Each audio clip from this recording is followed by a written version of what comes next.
So I was out on the road with James Taylor. It was maybe 1975, 76.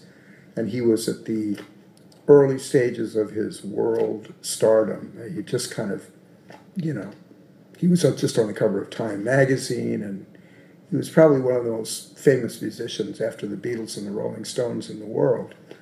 And like I said, we were on the road, and we took a break, and I went with James up to his house at Martha's Vineyard, where he could kind of hide out because he knew all the people there.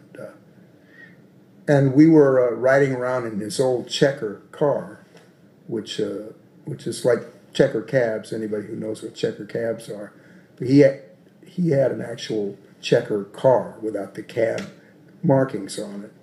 And we're riding through the countryside, like in the middle of the woods in Martha's Vineyard.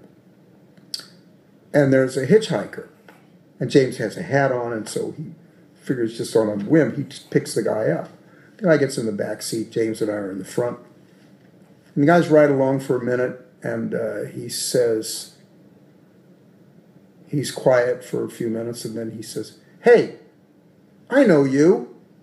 And I see James's shoulders like tighten up and his neck, and he kind of scrunches down into his hat.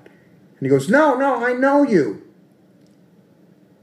And James gets as small as he can get, which is impossible because he's like 6'5". And the guy goes, "You're Dave Sanborn." And I go, "Yeah." And at this point, I had no solo career, nothing. I mean, I was basically a sideman. And the guy said, "Yeah, I saw you with Paul Butterfield, the Butterfield Blues Band, a few years ago. I used to follow you guys around, man. You're the greatest."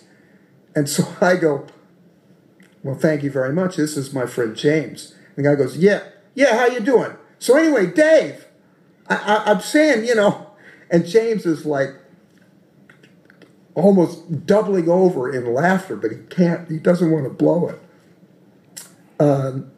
And so the guy's going along, and he's talking about the Butterfield Blues Band and how much he loves my playing. And we drop him off.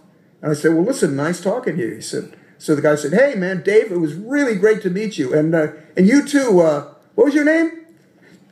The guy was James. James says, "James." So that's my James Taylor story.